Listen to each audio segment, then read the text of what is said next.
Hi friends, welcome to Zero to Hero family. நம்ம இந்த வீடியோல பார்க்க போறது SSC ல இருந்து official notification ரிலீஸ் பண்ணிருக்காங்க. MTS கான 2023 கான நோட்டிஃபிகேஷன் ரிலீஸ் பண்ணிருக்காங்க. அதோட டீடைல் தான் ஃபுல்லா நம்ம பார்க்க போறோம். இந்த இதுல வந்து எப்ப அப்ளிகேஷன் டேட் அதாவது என்ன இருந்து என்ன வரைக்கும் இருக்கு, அதே மாதிரி கரெக்ஷன் விண்டோ க்ளோஸ் பண்ற டேட் என்ன, எவ்வளவு போஸ்ட் இருக்கு, வேகன்சி எவ்வளவு, ஏஜ் லிமிட் என்ன, குவாலிஃபிகேஷன் என்ன, எக்ஸாம் பேட்டர்ன் என்ன, செலக்ஷன் ப்ராசஸ் என்ன, இது எல்லா டீட்டெயிலும் ஃபுல்லாக நம்ம இந்த வீடியோவில் பார்க்கலாம். நோட்டிஃபிகேஷனை வச்சு நம்ம பார்க்கலாம். வாங்க ஃப்ரெண்ட்ஸ் பார்க்கலாம். இதில் ஃபஸ்ட்டு அவங்க ரிலீஸ் பண்ணியிருக்கிறது இதுதான். டேட் ஆன்லைன் அப்ளிகேஷன் டேட் வந்து சப்மிஷன் டேட் வந்து 30/6/2023 இருந்து 21/7/2023 வரைக்கும் இருக்கு. இந்த டைம்குள்ள நீங்க பண்ணிக்கலாம். ஓகேவா? இதான் டேட். உங்களுக்கான அந்த ஆன்லைன் மேக்கிங் ஃபீஸ் பேமெண்ட்டுக்கு வந்து ஒரு நாள் எக்ஸ்டெண்ட் பண்ணியிருக்காங்க. அதே மாதிரி சலான் ஆஃப்லைனில் சலான் போகிறதுக்கு வந்து 23ஆம் தேதி கொடுத்துருக்காங்க. லாஸ்ட் டேட் ஆஃப் பேமெண்ட் வந்து through challan during working hours of பேங்க்ல அப்படிங்கிறது வந்து 24ஆம் தேதி வரைக்கும் எக்ஸ்டெண்ட் பண்ணியிருக்காங்க. இது ஓகே, இது நார்மலாக பண்ணக்கூடியது. இந்த அடுத்தது வந்து window for application form correction online payment of correction charges. ஓகேவா? இந்த மாதிரி இதுக்கு இல்லாமல் அவங்க ஒரு 2 நாள் கொடுத்துருக்காங்க. ஓகே, 26, 27, 28 ஒரு 3 நாள் கொடுத்துருக்காங்க. இந்த இதில் இந்த நல்லா நீங்கள் பார்க்கணும். இப்போ இந்த இதை அப்ளை பண்ணுறதுக்கு முன்னாடி தெளிவாக நீங்கள் பார்த்துக்கணும். மேக்சிமம் டவர்களை குறைக்கிறதுக்கு முயற்சி பண்ணணும் ஃபர்ஸ்ட். அதுதான் உங்களுடைய இது. ஏன்னா அது என்ன ரீசன்றாக நம்ம ஃபர்தர் வீடியோவில் அதோட இன்ஃபர்மேஷன் இருக்குது, நம்ம டிஸ்கஸ் பண்ணலாம் அந்த இடத்துல. இப்போ இது பார்க்குறீங்க. இப்போ இதோட எக்ஸாம் இதுவானது ரிலீஸ் பண்ணிட்டாங்க, நோட்டிஃபிகேஷன் ரிலீஸ் பண்ணிட்டாங்க. எப்போ எக்ஸாம் வரும், CPT 1 எப்போ எக்ஸாம் நடக்கும் அப்படின்னு பார்த்தீங்கன்னா உங்களுக்கு செப்டம்பர் 2023 வரும். அதாவது செப்டம்பரில் நடக்கும். ஓகேவா? இது நல்லா பாருங்க, உங்களுக்கு அடுத்ததே வரப்போகுது. இது ஜூலை ஆயிடுச்சு. ஜூலை, ஆகஸ்ட், செப்டம்பர் அடுத்த ஒரே ஒரு மாதத்துக்குள்ள உங்களுக்கு வரப்போகுது. செப்டம்பரில் எக்ஸாம் 23லே நடக்குது. இது ரொம்ப முக்கியமான பாயிண்ட் இதுதான். ஓகேவா? நீங்கள் வேகமாக படிக்கிறீங்கன்னா 3 மாதத்துக்குள்ளே நீங்கள் ரெடி ஆக முடியும்னா பக்காவாக முடியும். ஓகேவா? இது ரொம்ப மெயினானது. இந்த நெக்ஸ்ட்டு இதோட இது எவ்வளோ என்ன ஸ்கேலில் வரும் அப்படின்னு பார்த்தீங்கன்னா பே லெவல் ஸ்கேல் வந்து மேட்ரிக்ஸ் 7th பே கமிஷனில் வரும். இது குரூப் சி நான் கன்சிஸ்டரில் வரக்கூடிய போஸ்ட் தான் இது. இதுக்கான போஸ்ட்னு பார்க்கும்போது இப்போ உங்களுக்கு மொத்தம் 2 இதில் MTS ஹவலாரில் பார்க்கும்போது உங்களுக்கு MTSல 1198 அப்ராக்ஸாக இருக்குது. இன்னும் கூடுதல் வாய்ப்புகள் அதிகமாக இருக்குது. அதே மாதிரி ஹவலார் வந்து 360. மொத்தமாக பார்த்தீங்கன்னா 1558 கிட்ட வரும் இந்த வேகன்சி. ஓகேவா? இது முக்கியமானது. அடுத்து பார்க்கும்போது இதில் ஃபஸ்ட்டே அவங்க இன்ஃபர்மேஷன் கொடுத்துட்டாங்க. பிடபிள்யூடிக்கு வந்து அவங்களுக்கான ரிசர்வேஷன் இருக்கு இல்லையா, பெர்மிசபிள் டிசபிலிட்டி பர்சனுக்கு வந்து அவங்களுக்கான கோட்டாஸ்லாம் இருக்கு இல்லையா, அதோட டீட்டெயில்ஸ் எல்லாமே இங்கே மென்ஷன் பண்ணியிருக்காங்க. இதை நீங்கள் இந்த பெஞ்ச்மார்க் டிசபிலிட்டின்னு சொல்லுவாங்க, அந்த இதில் இருக்கக்கூடியது. இதில் நீங்கள் கொஞ்சம் இதில் யாராவது இருந்தீங்கன்னா நீங்கள் வெரிஃபை பண்ணிக்கோங்க, செக் பண்ணிக்கோங்க. ஓகேவா? இந்த ஒவ்வொரு லெட்டருக்கான அப்சர்வேஷனும் அதோட விரிவாக்கமும் இங்கே கொடுத்துருக்காங்க. நல்லா பார்த்துங்க. அதே மாதிரி நேச்சர் ஆஃப் ஃபிசிக்கல் டிசபிலிட்டிஸ் என்னன்றதும் இங்கே கொடுத்துருக்காங்க. ஓகேவா? இதை கொஞ்சம் தெளிவாக பார்த்து தெரிஞ்சுக்கணும். இது இருக்கவங்க நீங்கள் நல்லா பார்த்துக்கணும். ஓகே, இல்லை அவங்களுக்கு ப்ராப்ளம் இல்லை. இதில் ஆல்ரெடி சர்வீஸில் இருந்தவங்க ஏதாவது வந்து பார்க்குறாங்கன்னா அவங்களுக்கு அது யூஸ்ஃபுல்லாக இருக்கும். ஏஜ் லிமிட் பார்க்கும்போது உங்களுக்கு 1/8/2023 வரைக்குள்ள இது பார்க்கும்போது உங்களுக்கு 14/7/1988 அப்ளை பண்ணலான்ற மாதிரி. ஓகேவா? மொத்தம் 18 வயசு இருக்கணும். அவங்களுக்கான ஏஜ் வந்து 18 to 25 இருக்கணும் ஒரு கேட்டகரி. அவங்க அப்ளை பண்ண அவங்களோட இது பார்க்குறீங்கன்னா candidate not before 2/8/1998 and not later then 1/8/2005 இதுக்குள்ளே இருக்கணும். ஓகேவா? இதான் அவங்க சொல்லியிருக்காங்க. அதே மாதிரி 18 to 27 கேட்டகரிக்குள்ளே பார்க்கும்போது உங்களுக்கு அது 2/8/1996 2005 வரைக்கும் இருக்கணும். ஓகே, இதுதான். இதுக்கு ஒவ்வொரு அந்த கேட்டகரி வைஸு ஏஜ் ரிலாக்ஸேஷனும் இருக்குது. அதை நீங்கள் யூஸ் பண்ணிக்கலாம். SC ST இருந்தால் 5 years, OBCனா 3 years, இந்த மாதிரி அவங்க ரெகுலராக கொடுக்குறது எல்லாமே இதில் இருக்குது. நீங்கள் கொஞ்சம் ஃபோக்கஸ் பண்ணி பார்த்துக்கலாம். இதில் இருக்குது. அடுத்து உங்களுடைய டேட் ஆஃப் பர்த் இருக்கு இல்லையா, டேட் ஆஃப் பர்த் வந்து ஃபில் பண்ணுற போது கரெக்டாக ஆன்லைன் அப்ளிகேஷன் பண்ணுற போது உங்களோட மெட்ரிகுலேஷனில் உங்களோட 10th சர்டிஃபிகேட்டில் என்ன இருக்கோ அதை நீங்கள் கரெக்டாக நீங்கள் அப்படியே நேமாக இருக்கட்டும், அதில் இருக்க மேக்ஸிமம் இன்ஃபர்மேஷன் அப்படியே நீங்கள் கொடுக்குறது பாருங்க. ஏன்னா அந்த டாக்குமெண்ட் வச்சு தான் உங்களுக்கு வெரிஃபை பண்ணுவாங்க. டாக்குமெண்ட் வெரிஃபிகேஷனுக்கு அதான் பயன்படும். அதை தான் நீங்கள் கொண்டு வர மாதிரி இருக்கும். ஓகேவா? நீங்கள் எக்ஸாம் போகும்போது ஹால் டிக்கெட் இது எல்லாத்துக்குமே யூஸ் ஆகும். அதில் இருக்க டேட்டா பற்றி எல்லாமே நீங்கள் அதை தான் பார்ப்பாங்க, வெரிஃபை பண்ணுவாங்க. அவங்க தெளிவாக மென்ஷன் பண்ணியிருக்காங்க. Examination certificate will be accepted by the commission of the domain the age. Okay, அவங்களோட ஏஜ் கால்குலேட் பண்ணுறதுனா இந்த 10th சர்டிஃபிகேட் வச்சு தான். ஓகே, இது நீங்கள் பார்த்துக்கணும். நெக்ஸ்ட்டு முக்கியமானது, நம்ம வந்து முக்கியமான பாயிண்ட்ஸ் மட்டுமே பார்த்துக்கிட்டு இருக்கோம். இதோடைய பிடிஎஃப்ஸ் வந்து நம்மளுடைய இதில் டெலிகிராம் சேனலில் பிடிஎஃப் இருக்கும், நீங்கள் டவுன்லோட் பண்ணிக்கோங்க. டெலிகிராம் சேனலில் லிங்க் வந்து கீழே அவைலபிளாக டிஸ்கிரிப்ஷனில் அவைலபிளாக இருக்கும். நீங்கள் வேணுன்றவங்க அதில் ஜாயின் பண்ணி நீங்கள் டவுன்லோட் பண்ணி யூஸ் பண்ணிக்கலாம் ஃப்ரெண்ட்ஸ். இந்த நெக்ஸ்ட் நமக்கு முக்கியமானது ஹைலைட் பண்ணி வச்சிருக்கு குவாலிஃபிகேஷன். ஓகேவா, நெக்ஸ்ட் வந்து முக்கியமான குவாலிஃபிகேஷன் பார்க்கும்போது நமக்கு வெறும் 10th முடிச்சிருந்தா போதும். ஓகேவா, மெட்ரிகுலேஷன் சொல்லியிருக்கு இல்லையா, அது வந்து 10th தான், வேற ஒன்றும் இல்லை. 10th நீங்கள் முடிச்சிருந்தா போதும். எந்த லாங்குவேஜில் இருந்தாலும் நீங்கள் முடிச்சிருந்தா ஓகே தான். ஸ்டேட் போர்டு வேறு அது ஈக்குவலானது. அதே மாதிரி நீங்கள் எப்படி அப்ளை பண்ணுன்றது இந்த வெப்சைட்லேயே உங்களுக்கு இருக்கும், நீங்கள் பார்த்துக்கலாம். இந்த வெப்சைட்டில் போய் தான் நீங்கள் அப்ளை பண்ணுற மாதிரி இருக்கும் எல்லாம். அதே மாதிரி உங்களுக்கு நார்மலாக கொடுத்துருக்கிறது எல்லாமே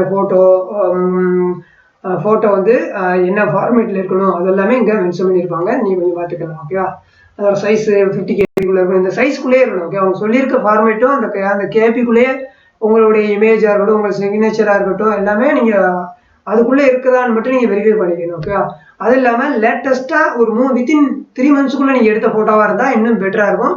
உங்களுடைய ஃபேஸ் வந்து விசிபிளாக இருக்கணும், தெளிவாக இருக்கணும். அதுதான் மெயினானது. இதில் முக்கியமானது லாஸ்ட் டேட் வந்து 21/7/2023 நம்ம பார்த்தோம். பட் ஆனால் நீங்கள் லாஸ்ட் டேட் கொண்டு போகாதீங்க, மேக்ஸிமம் கொண்டு போகாதீங்க. என்ன காரணம்னா உங்களுக்கு லாஸ்ட் 3 days வந்து சர்வர் பிஸியாக இருக்கும். நிறைய பேர் வந்து கடைசி டைம் சொல்லி அப்ரோச் பண்ணும்போது ஹேங் ஆகும், ரொம்ப இதாக இருக்கும், சர்வர் இஷ்யூ வரும். அது நீங்கள் மிடில்லே வேகமாக முடிச்சிருங்க. 1 or 2 daysலேயும் நீங்கள் வேகமாகவேவும் எல்லா இன்ஃபர்மேஷனும் கலெக்ட் பண்ணிவிட்டு கோத்ரூ பண்ணிவிட்டு 1 or 2 வீடியோஸ் நல்லா தெளிவாக எல்லா இன்ஃபர்மேஷன் நம்ம பார்த்துட்டு கிளியர் ஆகிட்டு இந்த பிடிஎஃப் கூட ஒரு தடவை கோத்ரூ பண்ணிவிட்டு ஒவ்வொன்றா செக் பண்ணிவிட்டு அதில் ஏதாவது இன்ஃபர்மேஷன் உங்களுக்கு ஏதாவது டவுட் இருந்துச்சுன்னா அதை கிளியர் பண்ணிவிட்டு அதுக்கப்புறம் நீங்கள் அப்ளை பண்ண ஆரம்பிச்சிருங்க. பட் ஆனால் லாஸ்ட் டேட்டுக்கு போகாதீங்க. ஒரு 3 நாளுக்கு முன்னாடியே உங்கள் வேலையை எல்லாம் முடிச்சிருங்க. ப்ராப்பராக பண்ணுங்கள், எந்த மிஸ்டேக்கும் பண்ணக்கூடாது. நீங்கள் ஒரு தடவை அப்ளை பண்ணீங்கன்னா பக்காவாக இருக்கணும். அந்த அளவுக்கு எல்லா டாக்குமெண்ட்டும் எல்லாம் பக்காவாக ரெடி பண்ணி அரேஞ்ச் பண்ணி வச்சுக்கிட்டு நீங்கள் அப்ளை பண்ண போங்க. ஓகேவா, இப்போ அப்ளிகேஷன் ஃபீஸ் வந்து 100 ரூபா. அப்ளிகேஷன் ஃபீஸ் வந்து 100 ரூபா இருக்கும். இது யாருக்கு மட்டும்னா யூஆருக்கு மட்டும்தான். உமன்ஸ் கேண்டிடேட்டு கிடையாது, SC/ST கிடையாது, பிடபிள்யூடிக்கு கிடையாது. அவங்களுக்குலாம் இந்த இது கிடையாது. ஓகே, எக்ஸாம் கிடையாது, எக்ஸாம் ஃபீஸ் கிடையாது. Sorry friends. ஓகேவா, எல்லாரும் எக்ஸாம் எழுதணும், அதில் எந்த மாற்றமும் கிடையாது. தென் அவங்களுக்கான சில ஏதாவது சலுகை இருந்துச்சுன்னா அது இருக்கும். இப்போ முதல்ல நம்ம கரெக்ஷன் வேண்டும், நீங்கள் கரெக்ஷன் பண்ணாதீங்க அப்படின்னு சொல்லியிருந்தோம் இல்லையா, ஃபர்ஸ்டே பக்காவாக கிளியராக பண்ணுங்கன்னு சொன்னோம் இல்லையா. அப்படி இன்கேஸ் அது மீறி நீங்கள் தப்பு பண்ணிட்டீங்கன்னா நீங்கள் சேஞ்ச் பண்ணிக்கிறதுக்கு டைம் கொடுத்துருந்தாங்க. 26, 27, 28, 3 நாள் கொடுத்துருப்பாங்க. அதில் நீங்கள் ஃபஸ்ட் டைம் பண்ணும்போது 200 ரூபா பே பண்ணுற மாதிரி இருக்கும். சப்போஸ் நீங்கள் பண்ணுனதுலேயே மறுபடியும் ஏதோ மிஸ்டேக் பண்ணிட்டீங்க, ஒரு இனிஷியலோ ஏதோ ஒன்று மிஸ் பண்ணிட்டீங்க அப்படின்னா நீங்கள் மறுபடியும் ரீகரெக்ட் பண்ணணும்னு நினைக்கிறீங்கன்னா அதுக்கு செகண்ட் டைம் வந்து 500 ரூபா பே பண்ணுற மாதிரி வரும். ஓகேவா, இதனால தான் நீங்கள் அவாய்ட் பண்ணுறது. நீங்கள் நல்லா தெரிஞ்சுட்டு நீங்கள் பண்ணுங்க அப்படின்னு. ஃபர்ஸ்ட் டைம் வந்து 200 ரூபா, செகண்ட் டைம் நீங்கள் பண்ணீங்கன்னா உங்களுக்கு 500 ரூபாய் ஆகும். ஓகேவா, அது வேண்டாம் அப்படின்றது தான் நம்ம ஃபோக்கஸ் பண்ணுறது. அதனால அதை அவாய்ட் பண்ணிடுங்க. தெளிவாக 1 or 2 days கூட கொஞ்சம் வெயிட் பண்ணிவிட்டு எல்லா இன்ஃபர்மேஷன் பக்காவாக கலெக்ட் பண்ணிவிட்டு நீங்கள் அப்ளை பண்ணுறதுல ப்ராப்ளம் கிடையாது. ஓகேவா, இந்த நெக்ஸ்ட்டு சென்டர்ஸ். ஓகேவா, எக்ஸாம் சென்டர் எங்கே இருக்குன்னா நமக்கு இங்கே செலக்ட் பண்ணியிருப்போம். அதாவது சென்னை, பாண்டிச்சேரி, பாண்டிச்சேரி, சென்னை, கோயம்புத்தூர், கிருஷ்ணகிரி, மதுரை, சேலம், திருநெல்வேலி, திருச்சிராப்பள்ளி, வேலூர் இதெல்லாம் இருக்கும். இங்கே இருக்க ரீஜியனில் சவுத் ரீஜியனை பொறுத்தளவு ஆந்திர பிரதேசம், புதுச்சேரி, தமிழ்நாடு, தெலுங்கானா இதுதான் வரும். இதிலிருந்து இங்கே தான் எக்ஸாம் இருக்கும். நீங்கள் எந்த ஏரியாவும் இப்போ மதுரை பக்கத்தில் இருந்தீங்கன்னா மதுரை உங்களுக்கு சென்டர் ஆகணுமா, இல்லை திருச்சி பக்கமாக இருந்தால் திருச்சி, இந்த மாதிரி உங்களுக்கு அரேஞ்ச் பண்ணுவாங்க. இங்கே போய் தான் நீங்கள் எழுதுகிற மாதிரி இருக்கும் எக்ஸாம்ஸ். நெக்ஸ்ட்டு வந்து எக்ஸாம் பேட்டர்ன் வந்து ஷெடியூல் எப்படி இருக்கும் அப்படின்னு பார்த்தீங்கன்னா உங்களுக்கு first examination computer based test இருக்கும், அடுத்து வந்து பிஇடி இருக்கும், அடுத்து ஃபிசிக்கல் டெஸ்ட் இருக்கும். இது முடிச்சதுக்கப்புறம் தான் அந்த ஹாஃப் போஸ்ட் தருவாங்க. ஓகே, போஸ்ட் இதில் வந்து நல்லா முக்கியமாக பார்க்கக்கூடியது வந்து கம்ப்யூட்டர் பேஸ்டு எக்ஸாம் சொல்லியாச்சு. இதை கண்டக்ட் பண்ணக்கூடியது முதல்ல வந்து ஹிந்தி மட்டும் இருந்துச்சு. இப்போ ஹிந்தி, இங்கிலீஷ் முதல்ல இருந்துச்சு. இப்போ அது கூட ஆட் பண்ணிட்டாங்க, 13 ரீஜனல் லாங்குவேஜ் கொடுத்துருவாங்க. அதில் அந்த அஸ்ஸாமி இருக்கும், பெங்காலி இருக்கும், குஜராத் இருக்கும், கன்னடா இருக்குது, கொங்கணி இருக்குது, மலையாளம் இருக்குது, மணிப்பூரி இருக்குது, மராத்தி இருக்குது, ஒடிஷா இருக்குது, பஞ்சாபி இருக்குது, தமிழ் இருக்குது, அப்போ தெலுங்கு, உருது இருக்குது. இப்போ தமிழ் பீப்புள் தமிழில் எழுதலாம் அவங்க ஓன் லாங்குவேஜில். இதில் இருக்க இந்த 13 ரீஜனல் லாங்குவேஜ் பீப்புள் அவங்க ஓன் லாங்குவேஜில் எழுதலாம், அவ்வளோதான். ஓகேவா? நீங்கள் பக்காவாக எழுதலாம், அதில் விட்டுறாதீங்க.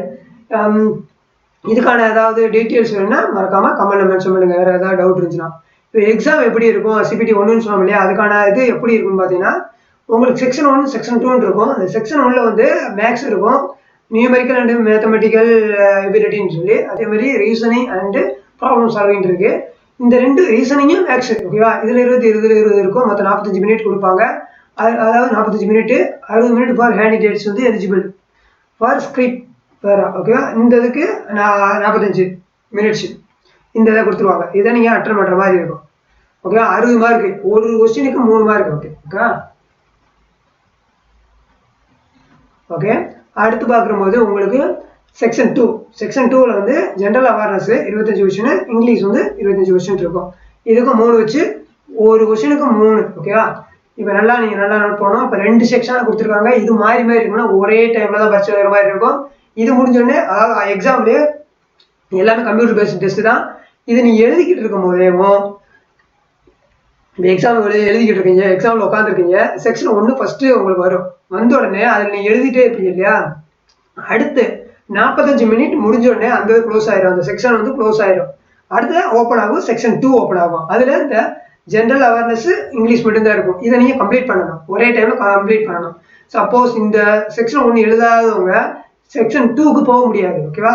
அதனால அப்போ அது டிஸ்குவாலிஃபைடு, அவங்க தெளிவாக மென்ஷன் பண்ணிட்டாங்க, ஓகேவா? இதுதான். அப்போ ஒரே டைமில் இது 2மே நடக்கும்.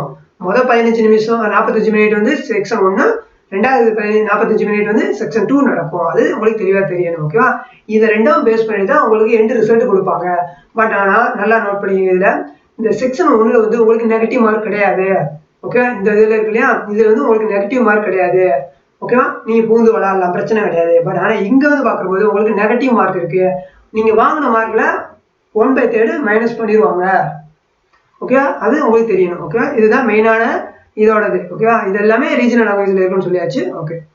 தென் இதோட சிலபஸ் பார்க்கும்போது நார்மலாக மேக்ஸ் ரீசனிங்கில் எல்லா எக்ஸாம்லையும் இருக்கக்கூடியதான். BODMAS, LCM, decimal, fraction, அதாவது ரிலேஷன்ஷிப்குள்ளது, அரித்மெட்டிக் ஃபங்க்ஷனுக்குள்ளது, percentage, ratio, work, time and work, direction, இது எல்லாத்துமே இருக்கக்கூடியதான். பேசிக் லெவலில் தான் இருக்கும் உங்களுக்கு, ஓகே? இது அதே மாதிரி ரீசனிங் அதே தான். ரீசனிங் வந்து alphabetic series, coding, decoding, analogy, blood relation, number series, இந்த மாதிரி இதுக்கு தான் சிமிலாரிட்டி, இதுதான், ஓகே? இது எல்லாமே இருக்கக்கூடியதான். இந்த மேக்ஸ் ரீசனிங் நம்ம சேனல்லையும் ஃபுல் சிலபஸும் கவர் பண்ண மாதிரி போட்டிருப்போம். ஒவ்வொரு டாபிக் வைஸாக இருக்கும், நீங்கள் செக் பண்ணி பார்க்கலாம். இப்போ கோடிங், டிகோடிங்னா அது ரீசனிங்குள்ளே தனியாக இருக்கும், நீங்கள் செக் பண்ணலாம். பிளேலிஸ்ட்டில் செக் பண்ணி பாருங்கள். உங்களுக்கு நீங்கள் புதுசாக இருக்கீங்க அப்படின்ற வச்சு தான் நீங்கள் யூஸ் பண்ணி பாருங்கள். நிச்சயமாக உங்களுக்கு பயனுள்ளதாக கிராக் பண்ண முடியும் உங்களால் ஈஸியாக, ஓகே? செக் பண்ணி பாருங்கள் உங்களுக்கு டைம் இருக்க பட்சத்தில். தென் ஜென்ரல் அவேர்னஸ்க்கு ஒரு டாபிக் வருவோம். ஏன்னா அது ரெண்டுலேயும் உங்களுக்கு வந்து நெகட்டிவ் மார்க் கிடையாது, நீங்கள் பூந்து விளாடலாம், ஓகே? பட் ஜென்ரல் அவேர்னஸும் இங்கிலீஷ் பார்க்குறப்போ உங்களுக்கு நெகட்டிவ் மார்க் இருக்குது. இங்கே வந்து நீங்கள் கவனமாக கையாளணும். இந்த ஜென்ரல் அவேர்னஸ் வந்து 10th ஸ்டாண்டர்ட் லெவலில் தான் இருக்கும். அதில் என்னென்ன டாபிக் இருக்கும், history, geography, arts and culture, civic, economics, general science, environmental study, இது எல்லாமே 10th ஸ்டாண்டர்ட் லெவலில் இருக்குன்னு காமனாக சொல்லிட்டாங்க, ஓகேவா? அப்போ இதுதான் உங்களுக்கான அடுத்த லெவல் கொண்டு போகக்கூடிய, இதுதான் 25 கொஸ்டின், இதில் ஒரு 25 கொஸ்டின், இதில் தான் நீங்கள் அதிக மார்க் வாங்கணும். இதை வச்சு தான் நீங்கள் உள்ளே போக போகிறீங்க, ஓகேவா? இங்கிலீஷும் அதுவும் அதே மாதிரி இங்கிலீஷ்லேயே இந்த கிராமரு, சென்டென்ஸ் ஸ்ட்ரக்சர் எப்படி பண்ணுறது, சினானிம்ஸ், ஆண்டோனிம்ஸு, கரெக்ட் யூசேஜ், இந்த மாதிரி இதெல்லாமே நீங்கள் யூஸ் பண்ணுற மாதிரி இருக்கும். இதுதான் மெயினான சிலபஸ். இதை நீங்கள் கவர் பண்ணிடுங்க, ஓகே? விட்றாங்க. தென் நெக்ஸ்ட்டு இது நீங்கள் எக்ஸாம் கிளியர் பண்ணிட்டீங்க அப்படின்ற பட்சத்தில் உங்களுக்கு நெக்ஸ்ட் வந்து பிஇடி, ஃபிசிக்கல் எஃபிஷியன்சி டெஸ்ட் நடக்கும். அடுத்து ஃபிசிக்கல் ஸ்டாண்டர்ட் டெஸ்ட் இருக்கும். இந்த ரெண்டும் கிளியர் ஆச்சுன்னா உங்களுக்கான டாக்குமெண்ட் வெரிஃபிகேஷன் போஸ்டிங் தான், ஓகேவா? மெடிக்கல் போஸ்டிங் தான், ஓகே? இப்போ ஃபிசிக்கல் எஃபிஷியன்சி டெஸ்ட்னு பார்க்கும்போது அவங்களுக்கு வந்து வாக்கிங் பண்ணணும், ஓகேவா? மேல் வந்து இப்போ பார்க்கக்கூடியது மேலு. ஃபஸ்ட்டு வாக்கிங் வந்து உங்களுக்கு 15 மினிட்ல வந்து 1500 மீட்டர் போகிற மாதிரி இருக்கும். ஃபீமேல் வந்து 1 கிலோமீட்டர் 20 மினிட்ஸில் நீங்கள் வாக் பண்ணுற மாதிரி இருக்கும், ஓகேவா? இதுதான். இதில் சில இது இருக்கும். இதுதான் மெயினானது. நீங்கள் பார்த்தீங்க, இதில் சிலருக்கு வந்து ரிலாக்ஸேஷன் வயசு சின்னதாக இருக்கும், அதை நீங்கள் கொஞ்சம் பொறுமையாக பார்த்துக்கோங்க. அடுத்து ஃபிசிக்கல் ஸ்டாண்டர்ட் டெஸ்ட், ஓகேவா? மினிமம் ஃபிசிக்கல் ஸ்டாண்டர்ட் எப்படி இருக்கணும் அப்படின்றதான் இங்கே கொடுத்துருக்காங்க பாருங்கள். மேலுக்கு வந்து ஹைட் வந்து 157.5 சென்டிமீட்டர்ஸ் இருக்கணும். ரிலாக்ஸபிள் வந்து 5 சென்டிமீட்டர்ஸ் இருக்கலாம் இன்கேஸ், ஓகே? இதில் இருக்கவங்கலாம் ஷெட்யூல்டு பெல்ஸில் இருக்கக்கூடிய பீப்புள்ஸ் நீங்கள் 157.5 இருக்கணும், ஓகேவா? ஜஸ்ட் வந்து 81 இருக்கணும், ஓகேவா? அது எக்ஸ்பாண்டபிள் வந்து 5 சென்டிமீட்டர் இருக்கணும். ஃபீமேல் பார்க்குற போது உங்களுக்கு 152 சென்டிமீட்டர்ஸு இருக்கணும். அதே மாதிரி வெயிட் வந்து 48 kg இருக்கணும். ஓகேவா? அவங்களுக்கு ஜஸ்ட் இதெல்லாம் இருக்காது. ஓகே, இவங்களுக்கு கூடிய இதுதான். இது ரெண்டுலையும் கிளியர் பண்ணி வர்றவங்கள தான் அவங்க டாக்குமெண்ட் வெரிஃபை பண்ணுறாங்க. அப்படியும் இது வருது உங்களுக்கு மெடிக்கல் முடிச்சோன்னே அவங்க போஸ்டிங் தான். ஓகே, இதுதான் ஃப்ரெண்ட்ஸ் முக்கியமானது. இதுதான் இதோட ஃபுல் ஸ்ட்ரக்சரோட இது. உங்களுக்கு டாக்குமெண்ட் வெரிஃபிகேஷன் வரும்போது உங்களோட ஐடி இதெல்லாமே, அதாவது உங்கள்கிட்ட என்ன ஃபோட்டோ ஐடி ப்ரூஃப் இருக்கோ அதை நீங்கள் கொண்டு வர மாதிரி இருக்கும். அதாவது எக்ஸாமுக்கும் சரி, நீங்கள் டாக்குமெண்ட் வெரிஃபிகேஷன் போகும்போது உங்கள்கிட்ட நீங்கள் என்னென்ன சப்மிட் பண்ணீங்களோ அதோட டாக்குமெண்ட்ஸ் எல்லாமே கொண்டு போகிற மாதிரி இருக்கும். அதெல்லாமே இப்போ பக்காவாக ஒரிஜினலாக இருக்காத வச்சுக்கோங்க. அதுதான் மெயினானது. ஓகேவா? ப்ரூஃபானது டாக்குமெண்ட் வெரிஃபிகேஷனில் இதெல்லாம் நீங்கள் சப்மிட் பண்ணுற மாதிரி இருக்கும். ஓகே, இதுதான் ஃப்ரெண்ட்ஸ் இது மெயினானது. வேறு ஏதாவது டவுட்ஸ் வந்துருச்சுன்னா மறக்காமல் கமெண்ட்டில் மென்ஷன் பண்ணுங்கள். இதோடைய பிடிஎஃப் வந்து நம்மளோட டெலிகிராம் சேனலில் ஷேர் பண்ணிடுவேன். நீங்கள் அவைலபிளாக இருக்கும். அதோடைய டெலிகிராமோடைய லிங்க் வந்து கீழே டிஸ்கிரிப்ஷன் அவைலபிளாக இருக்கும். அது மூலியமாக நீங்கள் அதில் ஜாயின் பண்ணி நீங்கள் டவுன்லோட் பண்ணிக்கோங்க. Okay, thank you friends.